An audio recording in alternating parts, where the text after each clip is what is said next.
Welcome back बच्चों। कल हमने 9th हिंदी का फर्स्ट चैप्टर पढ़ा था, दो बैलों की कथा। ठीक है, उसका पार्ट 3 अब हम रीड करेंगे। तो चलिए फिर स्टार्ट करते हैं।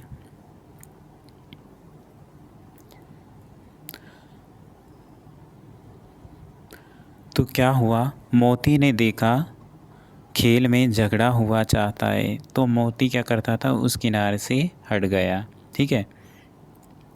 अरे यह क्या, अचानक से ही कोई सांड डौंकता या चिल्लाता हुआ चला आ रहा है। हाँ, सांड ही है। वह सामने आ पहुंचा। दोनों मित्र बगले झांक रहे थे, दोनों साइड से देख रहे थे। सांड पूरा हाथी है, उसने भिड़ना जान से हाथ धोना है। उससे अगर हम दोनों सांड से भिड़ेंगे तो क्या होगा, जान से हाथ धोना ही है। लेकिन ना भिड़ने पर भी जान बचती नहीं नज़र आती। इन्हीं की तरफ आ भी रहा है, वो हमारी तरफ आ भी रहा है। कितनी भयंकर सूरत है, देखने में कितना डरावना है, कितनी भयंकर सूरत है। मोती ने मूक भाषा में, गुप्त भाषा में कहा कि हम बुरे फंसे, जान बचेगी, कोई उपाय सोचो। हीरा ने चिंतित होकर, घबराते हुए या चिंतित स्वर में कहा, अपने घमंड में भूला हुआ है। कौन? सांड अपने घमंड में भूला हुआ है। आरजू विनती या हम जो भी इच्छा जाहिर करेंगे, इससे आग्रह करेंगे, हमारी नहीं सुनेगा। भाग क्यों न चलें? भागना कायरता है तो फिर यहीं मरो। बंदा तो 9 2 11 होता है, और जो दौड़ाए तो फिर कोई उपाय सोचो जल्दी। उपाय यही है कि उस पर दोनों जने एक साथ चोट करें। उन्होंने सोचा कि दोनों क्या करें, दोनों उसको एक साथ वार करें। मैं आगे से रगेदता हूँ, रगेदना मतलब खदेड़ना। मैं आगे से रगेदता हूँ, तुम पीछे से रगेदो। मैं आगे से खदेड़ूंगा उसको और तुम पीछे से खदेड़ो। इससे क्या होगा, दोहरी मार पड़ेगी उस पर, दोहरी मार पड़ेगी तो वह भाग खड़ा होगा। मेरी ओर झपटे, तुम बगल से उसके पेट में सींग घुसेड़ देना। अगर वो मेरी तरफ आए तुम उसके बगल से पेट में सींग घुसा देना। ठीक है। जान जोखिम है, बड़ा रिस्क वाला काम है, पर उपाय, दूसरा उपाय भी तो हमारे पास नहीं है। दोनों मित्र जान हथेलियों पर लेकर उसकी सांड की तरफ दौड़े। ठीक है, लपके। सांड को भी संगठित शत्रुओं से लड़ने का तजुर्बा नहीं था। सांड को इतना ज्ञान नहीं था कि भाई संगठित शत्रुओं से कैसे लड़ा जाए।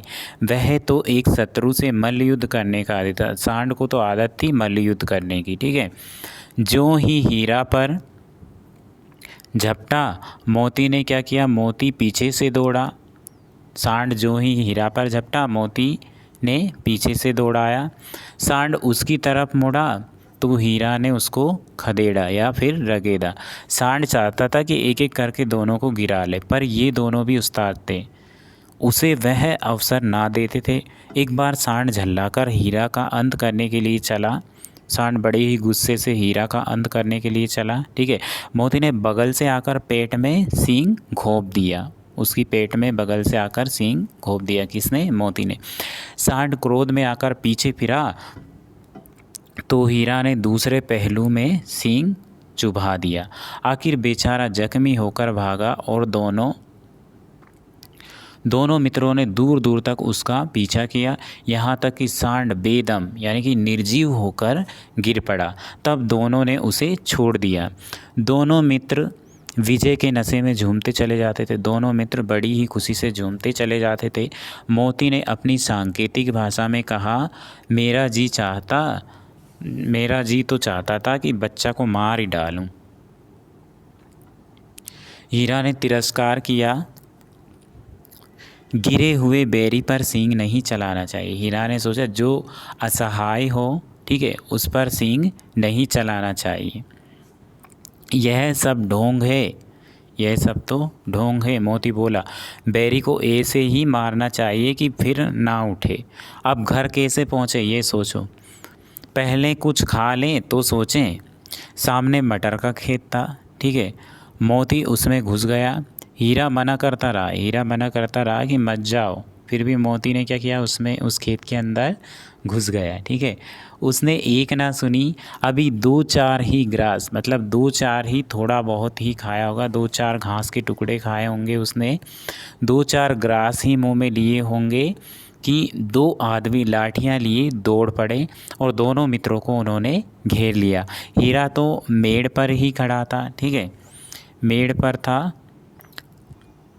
मोती सींचे हुए, मतलब जहाँ पे सिंचाई की गई थी अभी वहाँ पे गीला हुआ होगा, तो सींचे हुए खेत में जहाँ पे अभी सिंचाई की गई होगी उस खेत में कौन था, मोती। मोती सींचे हुए खेत में था।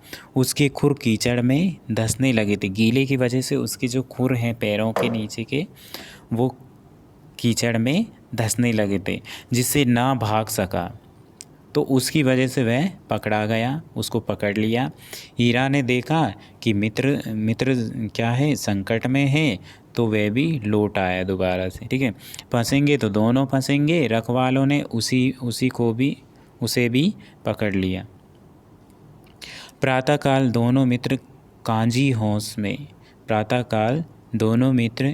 कांजी होश में बंद कर दिए गए। अब कांजी होश क्या होता है, कांजी होश मतलब काइन हाउस, जिसमें क्या करते हैं, मवेशी खाना बोलते हैं जिसे, या फिर वह बाड़ा जिसमें दूसरे का खेत आदि खाने वाले या फिर लावारिस चौपाए बंद किए जाते हैं और कुछ दंड लेकर छोड़े या फिर नीलाम किए जाते हैं, उसे हम क्या कहते हैं, कांजी होश।